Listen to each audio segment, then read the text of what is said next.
Setting off now into Wicker's world.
Dr. Johnson said a ship was a prison with a chance of being drowned. But this ship takes the sea out of seafaring. Up close, Queen Elizabeth II is overwhelming. Long as a street, tall as a skyscraper, far too big to see. And this Leviathan's no longer just a liner in the classic transatlantic tradition, but a resort hotel that follows the sun. You relax, they move the scenery.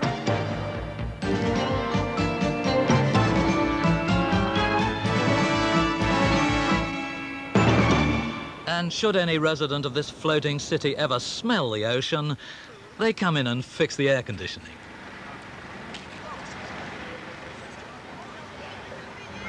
From Papeete, the capital of Tahiti, where the crew of that other cruising ship, the Bounty, mutinied, we're about to experience what's planned as a far more peaceful adventure, the ultimate cruise. And already we seem to have some of the ingredients for a jolly voyage.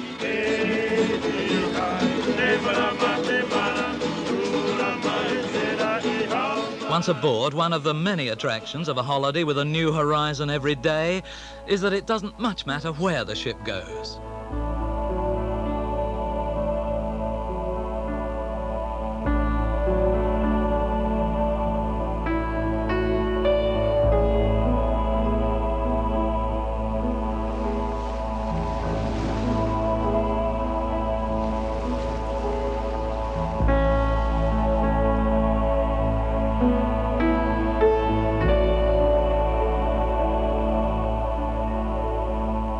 As soon as the anchor's raised and the human chemistry within starts to react, an unreal shipboard life with a new and different perspective takes over. In mid-Pacific, floating free, we're remote from all things usual. Hard to realize this vast place, 13 stories high and a fifth of a mile long, is right now pushing through the South Seas at 30 miles an hour.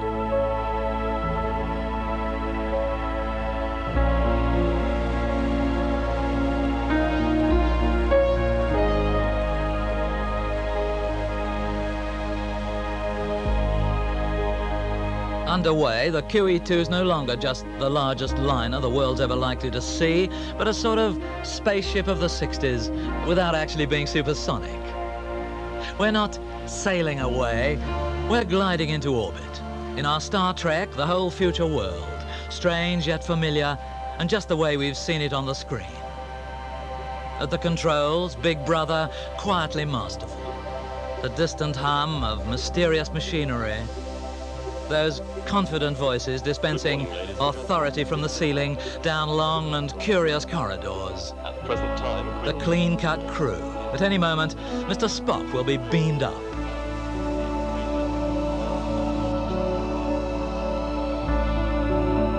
This flagship of the world's cruising fleet, now a Falklands veteran, is sailing round the Pacific on her annual 3-month winter voyage, while 1,000 crew set the scene for 1,400 passengers, some of them living in space-age splendor.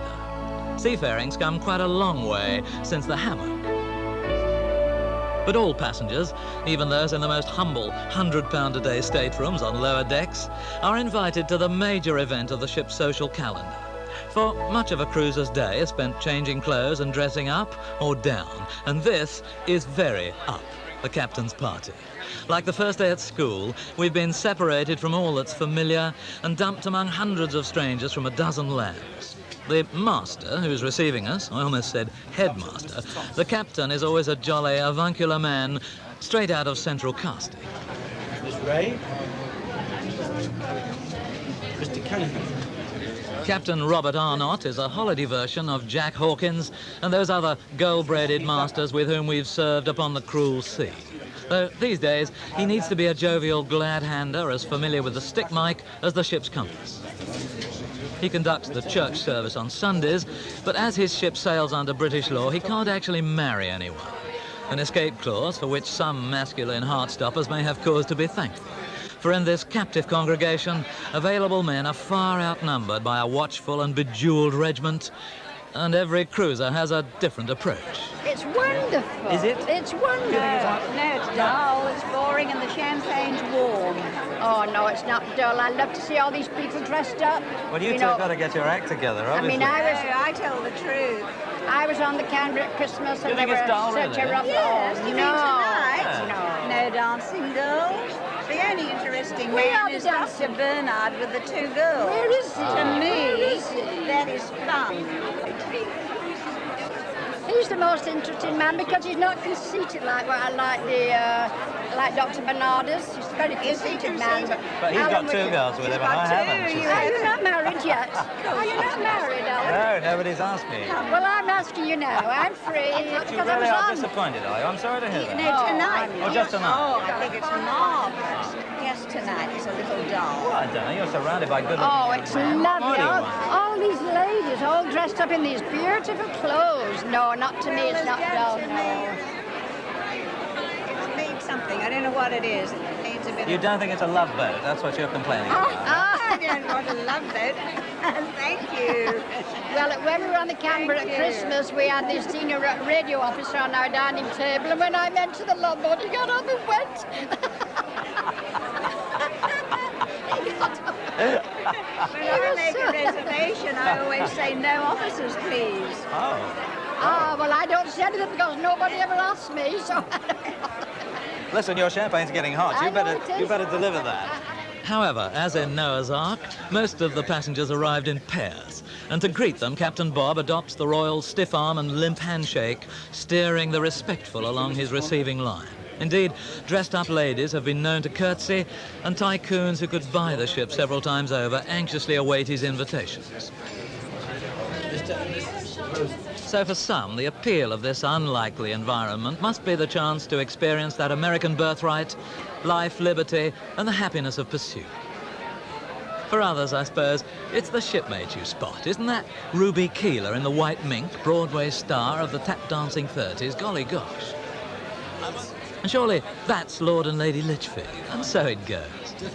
Then there's all the attention, the champagne, even if it is warm and Australian, and above all, the friendly turbulence of an endless house party which is attempting to amuse us as it glides around the world. This is what cruising is about.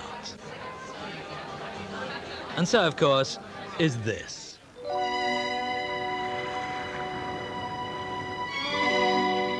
The QE2 drops anchor at Moorea, the island where they filmed South Pacific. And beneath its jagged volcanic peaks, passengers abandon ship, answering the call of the mythical mountain of Bali High. I stayed on board to consider the mythical call of cruising with Anne Brooks, a Beverly Hills widow who sailed on every one of the QE2's world cruises. I've been on 9. This is the 9th one. And always in this cabin? Always in this cabin for the past 5 years. On board the QE2, it's like being on your own satellite here on Earth. And I feel that you are cushioned in comfort and really away from the problems of the world. They're there, but you're orbiting all by yourself. Yes. Is it that there's a sort of, is it a surrogate family? Because now you're so well known, you know all the members of the crew, the captain is a good friend of yours, all the senior officers your friends. I think you could call it a surrogate family. I think they do everything but burp you. No, I just like the ship. She's a very special lady.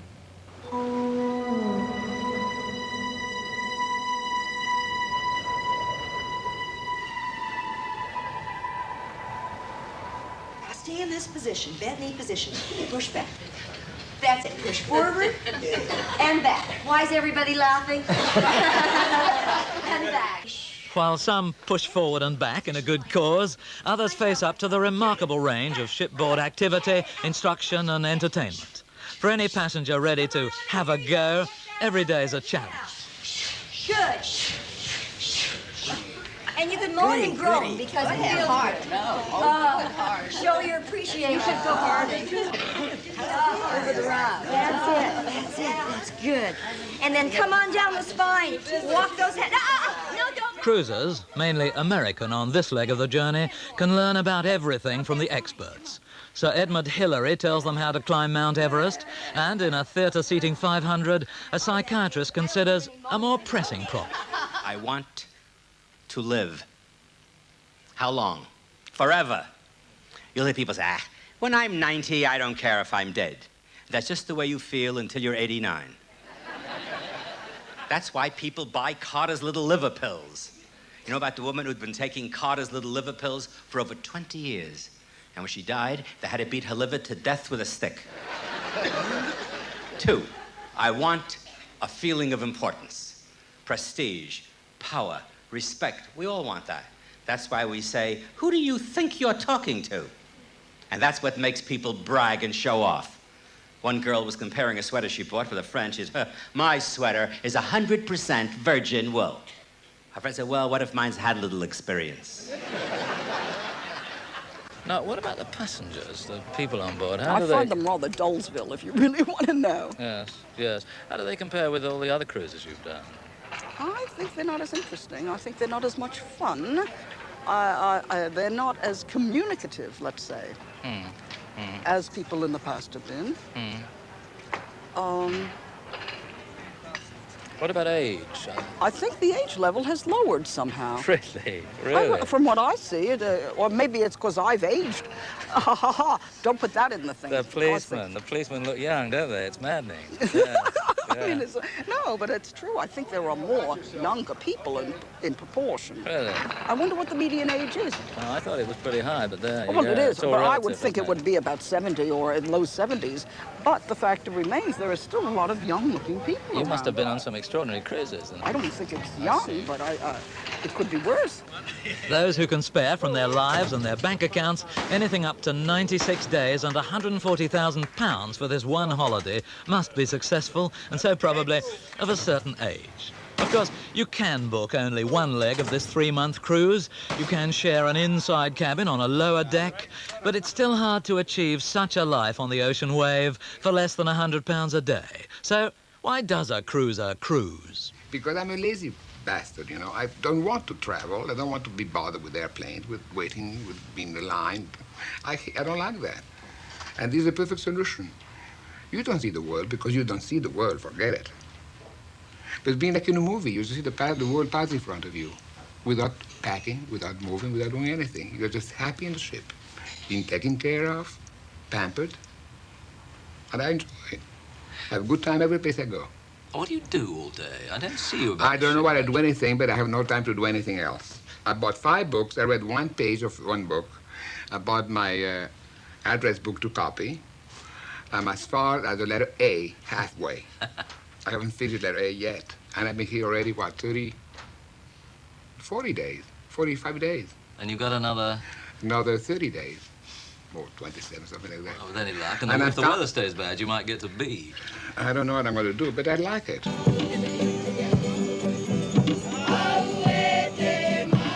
But before he gets to the next page of that address book, he'll face a lot of South Seas distraction that can be all too beguiling.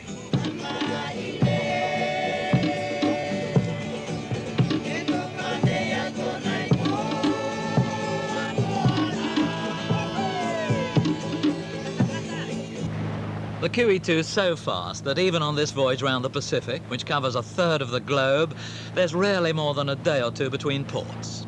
Rarotonga, capital of the Cook Islands, is a happy part of Polynesia still excited by tourists.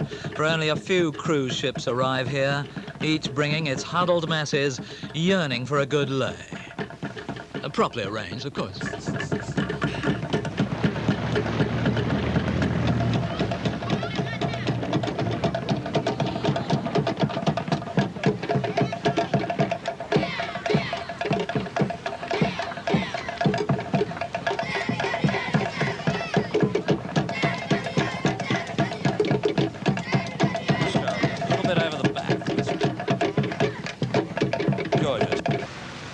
Cruisers who do want to see the world ashore and feel like a quick forced feeding can always buy excursions in which, one way or another, they're ferried in digestible groups to all the best places where American Express does nicely.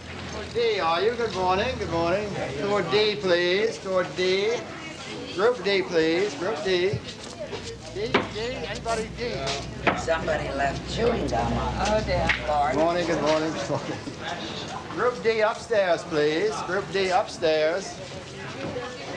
Are you D? Group D? Yeah. Right upstairs, please. Where? Upstairs, my dear. This way. Good morning. Are you D? Upstairs, dear. Good morning. Good morning, good morning, good morning. What have we got here? We've got ram planks. How did you know that this is? All right, I'll have one of these. Yeah, one of these. Why not? Got two of them.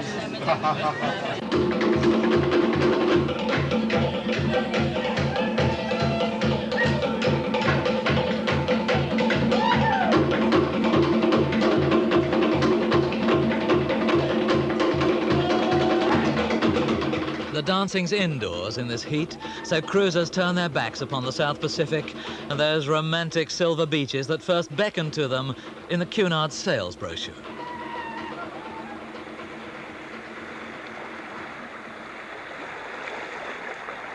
First of all, if you like cards, backgammon, Scrabble, checkers or chess, then you should meet in the card room where a member of the crew staff will effect introductions. And also, if you're sailing alone and you want to meet some new friends, then the casino hideaway is where you should be, where a member of the crew staff will be there also effecting introductions. Step, replace. Side, close, side, and a side, close, side. Step, replace. A side, close, side. Because there are so many women passengers, cruise ships employ a social staff to ensure that even the loneliest lady will be asked to dance quite often.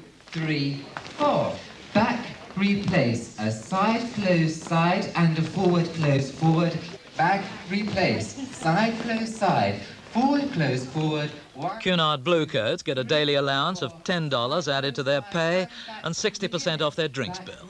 And they put in a long day on their poor old feet. But needless to say, not every partner's satisfied. In the past, there were more guys to dance with than there are now. I mean, Well, they were the sort of professional dancers. Well, they were the social staff, which were hired just to be on this cruise. But they've still got these blue I know, but they're now. mostly cruise staff who are on the ship all the time and have been switched over to do that job in the evening.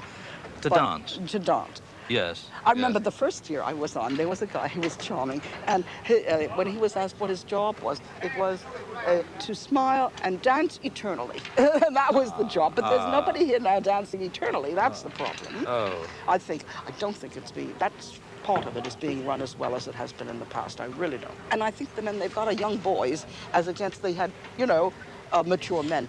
I mean, the old ladies want somebody to dance with that they can talk to, not people who are their grandchildren practically. That's a point. And even as dancers, they're not so hot, I notice. No, they're not. Huh? No, they're not. They're not. How are you? I'm terrific. Oh, good. Well, maybe I'll get one sometime then. A dancer, I mean. Side, close, side, back, replace. Side, close, side, forward, close, forward. 1, 2, 3, 4. Side, close, side, and back to replace. Side, close, side, back to replace. Side, close, side, forward, close, forward. 1, 2, 3, 4. Side, close, side. Now you can turn, back to replace. Side, close, side, back to replace. The rarest commodity on a ship like this, of course, is a single man traveling alone who actually likes to dance. You know what I like? You could probably earn your fare. I've been trying to, but nobody wants to engage. They want to engage me. They think I'm too old. The old ladies, I think they're fantastic. You see, those old ladies, they go to the dance class every day, and they dance all night. And they make little eyes for you to dance with them. So I'm very successful. With 85 years old, let me tell you, they dance very well. And they're cute old ladies. And they pamper themselves, they look beautiful, they dress every night, they're very happy. She's a lady that's just unbelievable because she's exactly the opposite of what the dancer should be. She's short and fat, but she's the best dancer on board. And she must be, I don't know how many years, I have no, probably 95 or 6, I have no idea. It's being a single man, that's what it is, with a plethora of single ladies.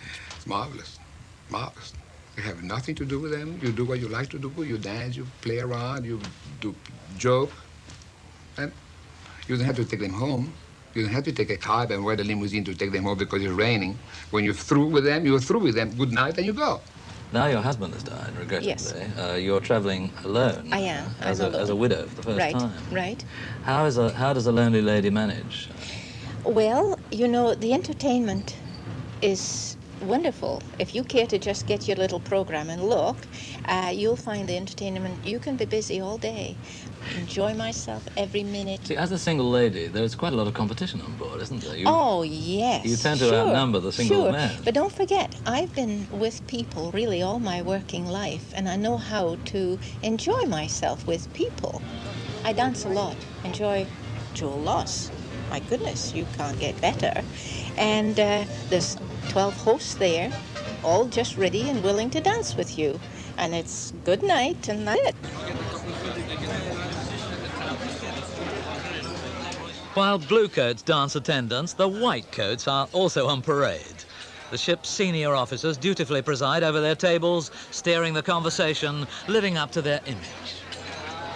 To begin with, it was quite a strain. I mean, my very, very first dinner I ever had to host, my knees were shaking, and the lady opposite me was a sort of silver-haired, or peroxide-haired, sort of Lauren Bacall, with a deep baritone voice, and my seat was barely warm when she cross-questioned me and said, Are you married? Doctor, do you enjoy it here? Have you been here very long? And tell me one more thing. Have you left behind at home some very deep and emotional problem? I think love is where you find it. I don't think particularly that it's aboard here. I know it hasn't been for me, and I'm very eligible. No, most of the people on here are retired. I would prefer somebody extremely active. I have to ask you this. I mean, are you looking for romance on this ship? No. I had that already, and I don't think I could beat the one I had. So I'll just give that a miss. I mean, if something great comes along, I'm ready. But no, I'm well-adjusted old lady. But you're looking for a bit of fun. That's the point. A bit of jollity. That's it. That's the whole thing. And I didn't want to stay in New York doing freezing to death all winter. So I thought, oh, I'll get on the old Queen. I call it the friggin' frigate.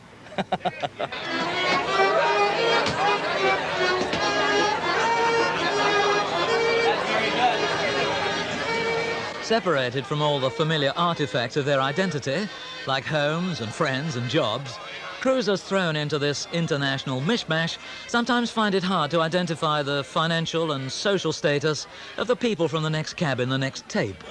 So they gather in territories where they feel most secure. At bingo games, in the casino, on bar stools, or at the nightly round of parties. While they were thus distracted in their chosen ways, the QE2 has left the warmth of tropic seas and sailed south towards New Zealand.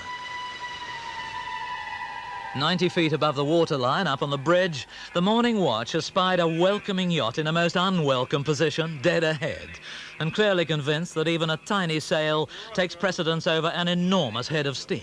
Provided he's sensible, he'll get out of the way and the situation shouldn't develop. But if he starts to become a little too close for comfort, then we'll honk the horn and wake him up. But they're looking round at the moment. We're going to port, so we'll just confirm it to him.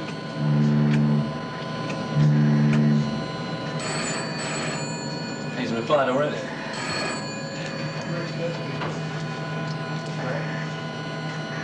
Well, that confirms it, and that takes any heat out of the situation and keeps him in a safe position.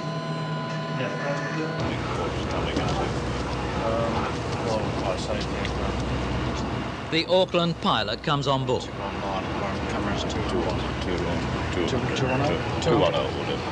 Steer 210. Good afternoon to you. Well, got very nice weather for us, have you? I'm sorry about that. A little bit out of my control. The pilot, Jim Varney, now has to park 67,000 tons of floating hotel at a quayside in the heart of his hometown without scratching the paintwork or pulling up 1 foot out of place. The QE2's exterior line is still beautiful, though down below, after endless alterations, she can look like a vast American hotel in Miami, Georgian style. But up on the bridge, my only decor disappointment's the ship's wheel, which is not at all like Captain Ahab's. Indeed, it's so insignificant a visiting schoolboy once carried it away as a souvenir, and for a while they had to steer the ship with a screwdriver.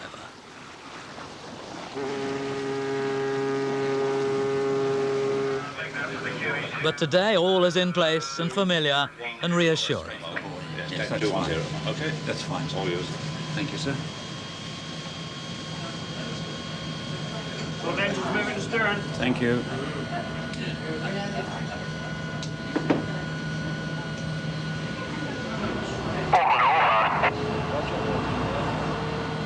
Stop engines, sir. Stop engines. How's that, tugs? We should be manageable now. Are you managing to get any pressure on your lines? Well, you're still too fast, Jim. We'll be hitting each other. We start pulling back. Okay. Tearing all over the place, eh? All right, slower stern too. Tension on the bridge is heightened by the arrival of the owner, or to be precise, the chairman of the Trafalgar House conglomerate, Nigel Brokes, on board for a couple of weeks with his wife, Joyce. Money wouldn't buy this sort of facility to be able to say to the customer, this is part of the group. Yes, absolutely. The setting, I mean, who would not? Who wouldn't, even prime ministers leave it invitations to come on board? Yes, yes. It's the ultimate... There's a terrific crowd there.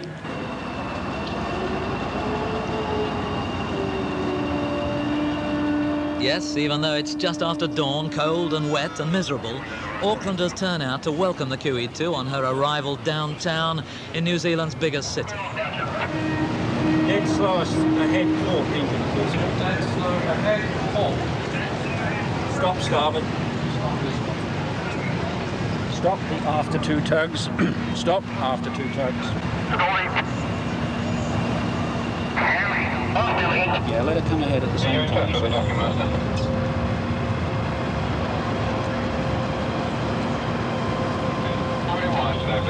Three, please. Three, Roger. Keep heaving on that headline, sir. I don't want to use the engines if we can help it. Moving nicely. What is the rough estimation at the moment?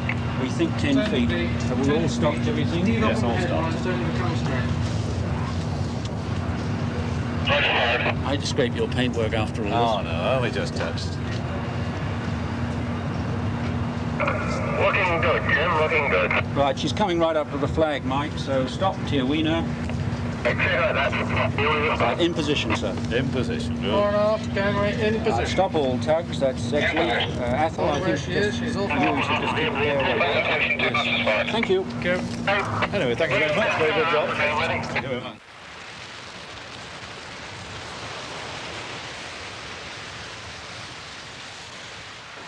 When cruising, the QE2 becomes a one-class ship, though the position and price of your cabin does decide where you eat. One of the restaurants seats 850, another more than 600, and there are two prestigious grill rooms. Passengers in the penthouses use this Queen's Bar and Grill, once past its watchful guardian. Good evening, Jim. Though in all of them, the menus are the same, the service and the attention is not.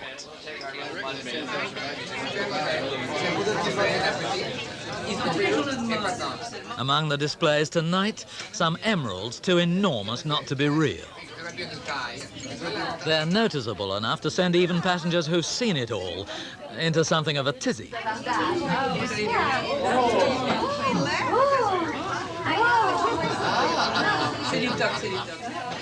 Amid such opulence, such commercial success, and knowing how much money's changed hands, it's hard to appreciate there's a depression in the shipping world.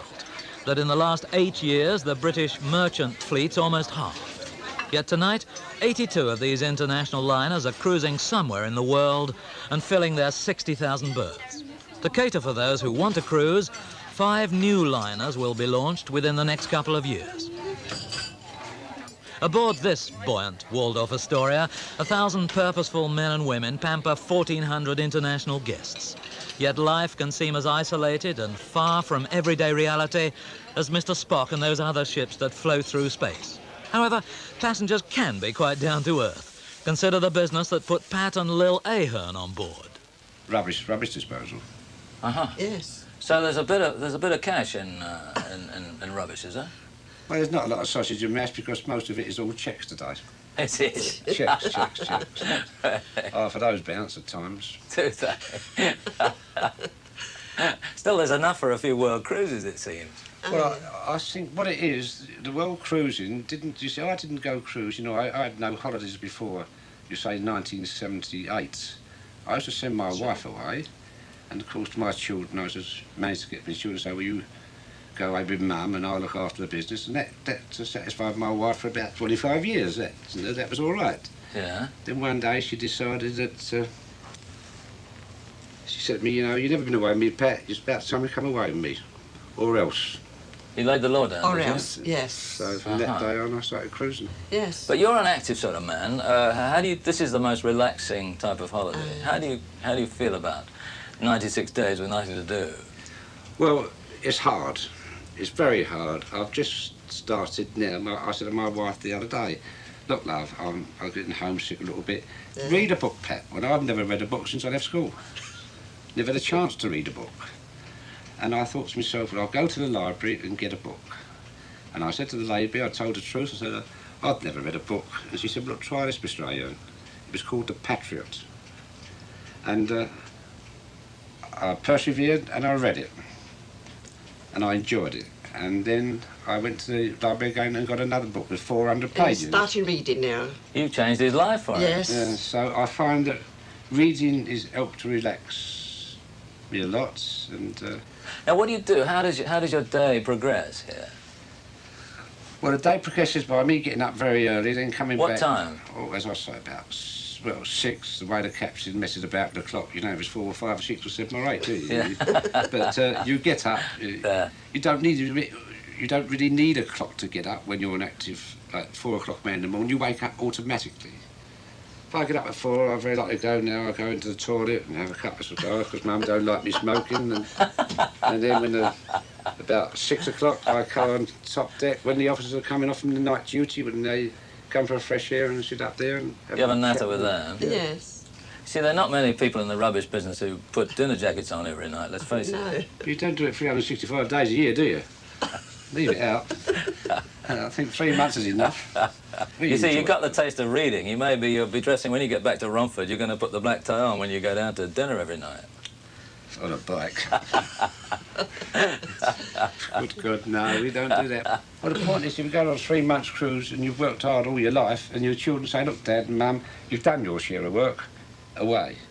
You can afford to do it, have it, while you're alive. On board, we're all rich in unworried hours.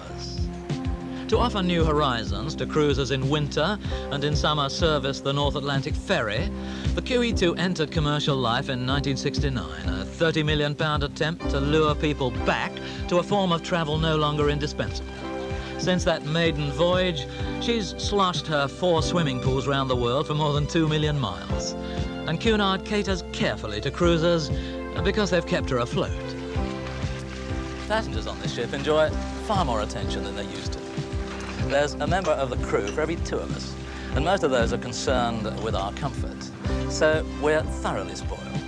Now, in this pampered, this lolling atmosphere, the one passenger who, without any question, receives the best attention of all, came aboard in New York, where he lives. He's doing the whole Pacific cruise from New York, 89 days, right back to New York. And during that time, he has the undivided attention of 2 members of the crew, who, in turn, look after his well-being 24 hours a day. He's known on board to his friends and acquaintances as Francis. Just to cross the Atlantic, a dog's fare is £120. All the way around the Pacific, it's a matter for negotiation. Cunard shipped a kennel maid when France's owners decided he must accompany them regardless of cost, and when she flew home, Anne came out to keep him entertained on his private deck, where the amenities include his personal lamppost.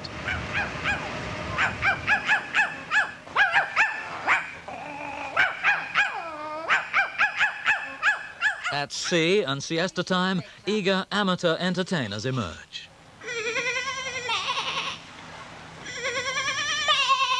They're not at all fazed by an audience that's noticeably relaxed.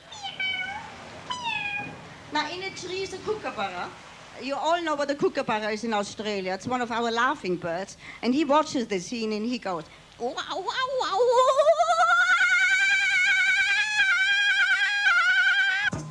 Yo te quiero, amada niña mía, igual que la flor, la luz del día.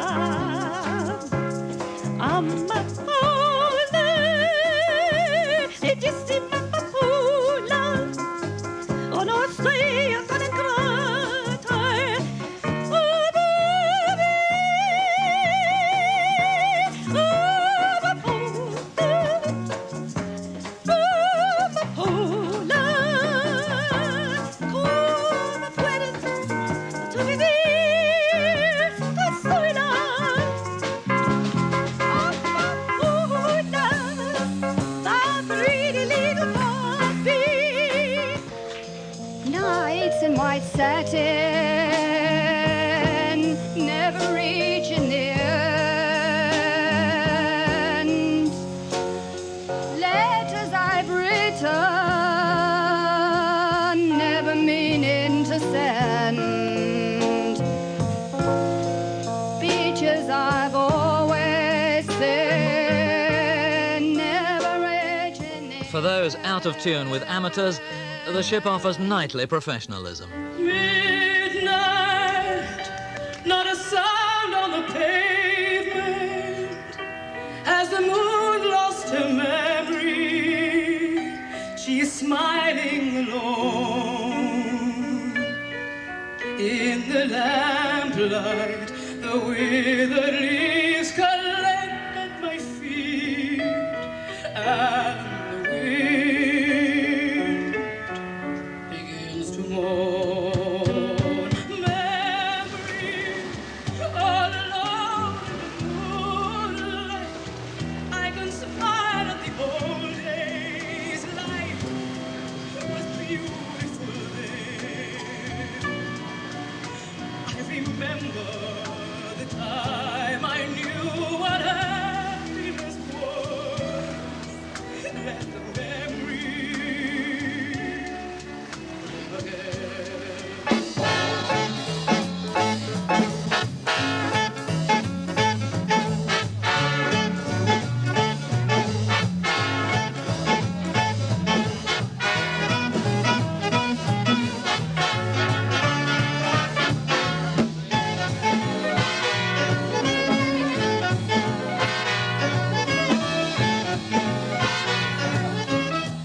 Landlubbers may see only a ship of fools, but on board we bravely face up to new horizons and new partners, while Joe Loss orchestrates the escape.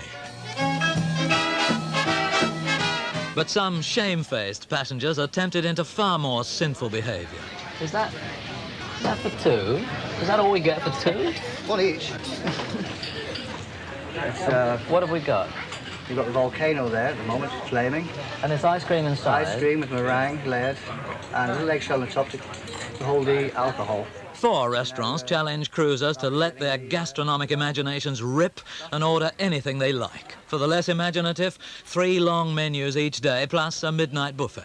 Hard tack it is not. It's a bit miserly for 2, actually. I thought you could have done better than that. So passengers fight a losing battle with buttons and zips, though some of the more susceptible surrender rather too easily. Thank you. You swine. However, the ship's loaded down with 25 tons of ice cream, so it is the duty of every responsible shipmate to try to help out. I'm sorry to say it's delicious. There's no doubt seafood does assume quite ridiculous significance, as it always has. Back in 1854, a passenger wrote, "On board ship, eating goes on with short interruptions from morning till night." Nothing has changed, and our eager 1400s set about masticating their money's worth, munching through every menu. After a few overindulgent days, most of us accept defeat, older and wiser and fatter, though every now and then some dauntless diner still asks for a second helping of chips. No, I'll take some more. Certainly. I said that whole bit. Now you've lost 4 stone, as I keep reading every time I open a paper. 4.5 now. 4.5? It's dropping off by the minute. I hate you even more. I hate you. I hate you. No? So, I mean, the whole point of coming on a cruise is to eat 4 enormous meals a day, isn't it? Indeed, and I find I've been dieting since last July, and it's hard at the moment when I've reached the kind of plateau. So the new slimline Sir Harry Seacombe's on board, but like a good goon, eating and drinking against the tide. I mean, this place is awash in alcohol as well. I mean, they have cocktail parties in the morning, and they have cocktail parties before dinner, cocktail parties after dinner. I think, in my case, it was a shock. I went to see a doctor in Australia, just down the road here. And he said, if you keep this up, I'll give you 2 years at the most. So, with 3 grandchildren to support, I thought it's time I took heed. Now, what about Lady Seacombe? She's not worried that you're going to succumb to the blandishments. Harry succumb? No. No, she's not worried. I really am committed to the thing now. Because, after all, I've just bought a diet book out, and if I start putting on weight now, you know, it's going to... You're going to look pretty silly, aren't you? Yeah, before and after. Look at right Burke, yes. You're the wrong way round. In fact, Harry, it's not a diet, is it? You've changed your life, really, because it's forever. Yes, I mean, as a diabetic, it's a worse disease. I've got 2 worse diseases, diverticulitis and diabetes. you can't get the wood for the diseases. So I've got a, you know, it is a way of life. It's not a bad way. I mean, you don't. I mean, anybody on the diet I'm on now, any person who was underweight would put weight on. So it's not a starvation diet. The other thing is that on this ship, if you have a normal life, not your kind of life, but a normal cruiser's life, you put on £1 a day. Is that what they... £1 a day, they say. We're on for 40 days now. Have you got any of your old suits you're not using? Well, I think I better send you some out, hadn't I? It's a terrible thought, isn't it? In fact, your tailor has done better out of your diet than anyone else, I He's suspect. booked for the next cruise. One of the big penthouse suites.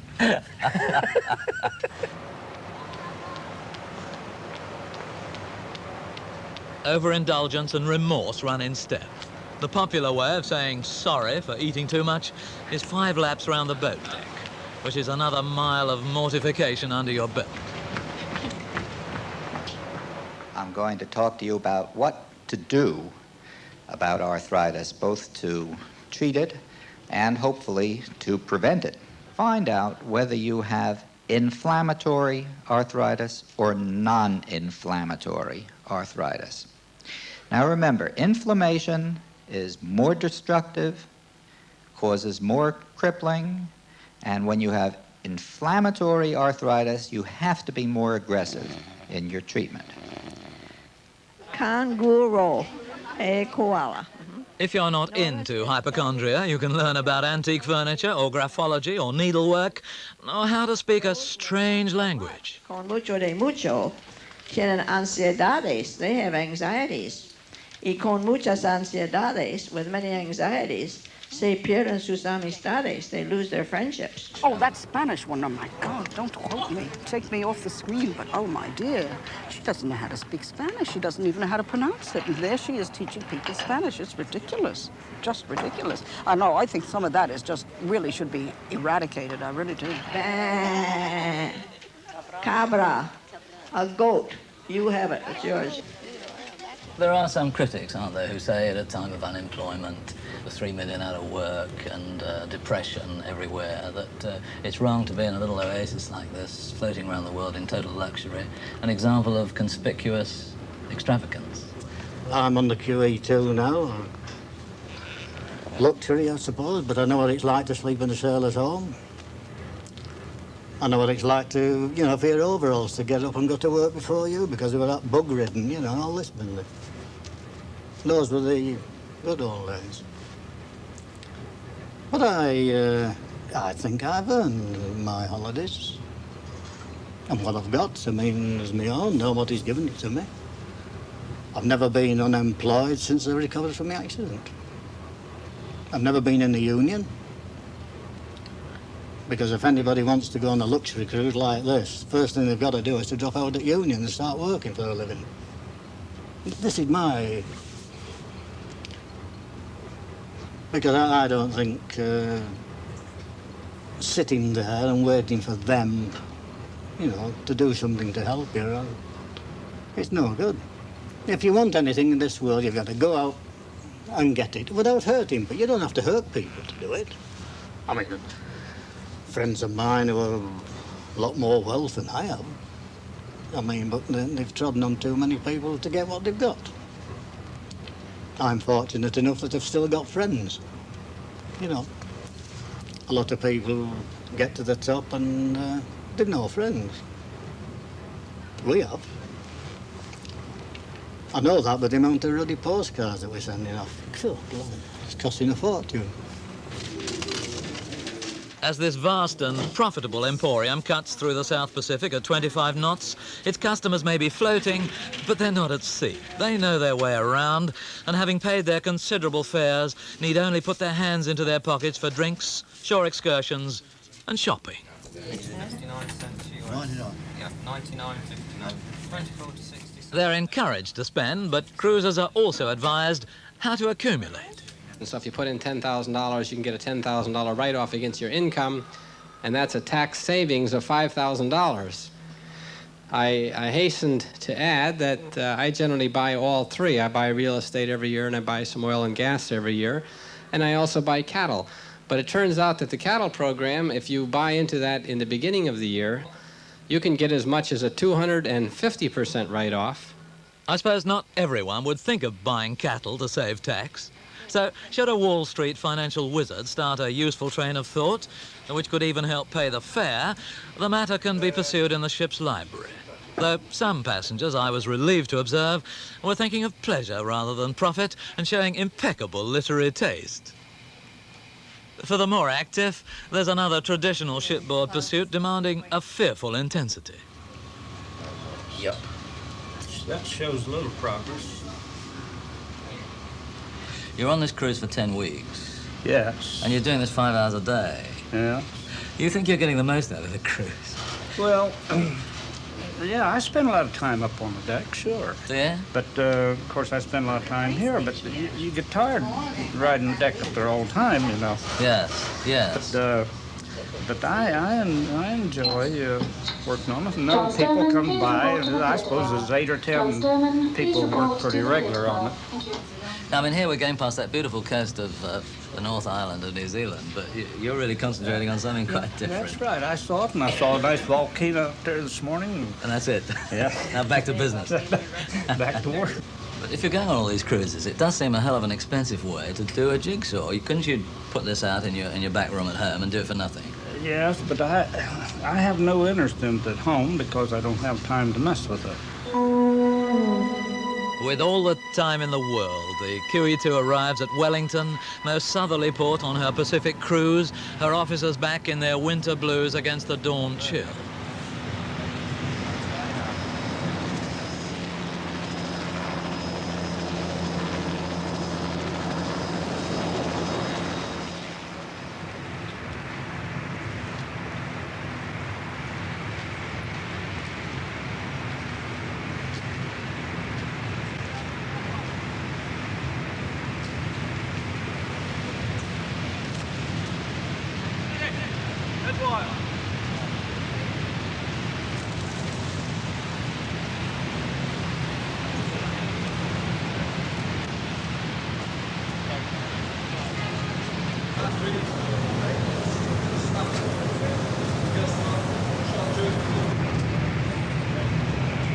Charlie, we've got to drop astern just a little.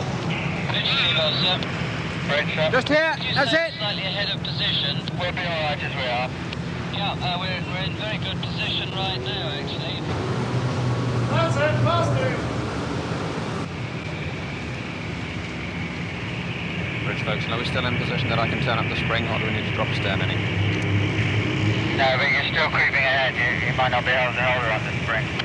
Yes, we're on the camera stern now by about 5 or 10 feet. No weight on the head rope, Charlie. Just prepped ahead. We need to drop astern 5 feet.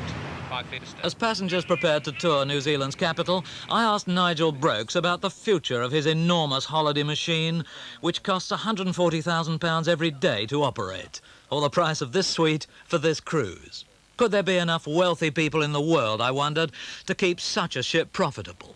The ship fills from the top downwards. The marketing problem is with the middle and lower priced accommodation. This goes first, This goes first. We're aiming to fill the ship, and the marketing effort, which is quite an expensive matter, really is directed at the middle and lower accommodation because the luxury and the grand lux sells itself. Sells itself. That's extraordinary, isn't it? It is extraordinary, but even in a world depression like this, the very rich seem to continue to be very rich. There are plenty of them around.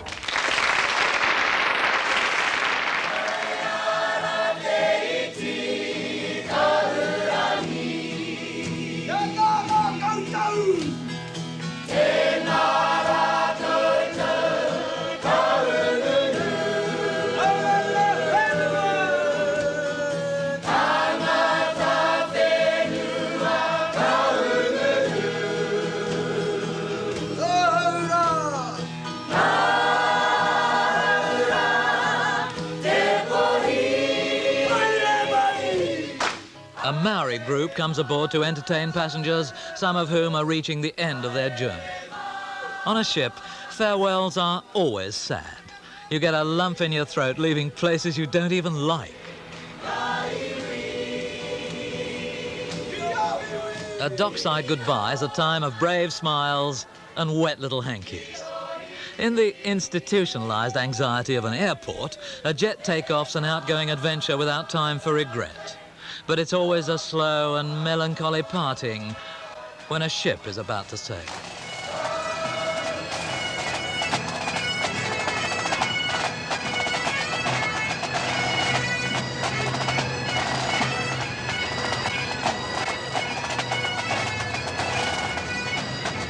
Cruise liners are not mere transportation. Indeed, wealthy women once lived aboard. And this very special lady is a cocoon, a provider of fantasies. Also, if you will, a cabaret, a country club, health farm, casino, school, indeed, whatever background's required for an escape from reality.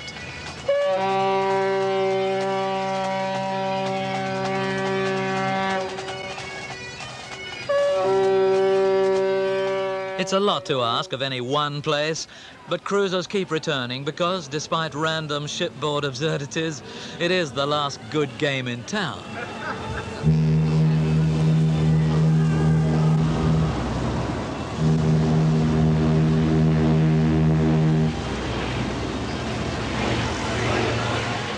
In the evening sunlight, suitably escorted, the QE2 sets sail for Australia out across the Tasman Sea.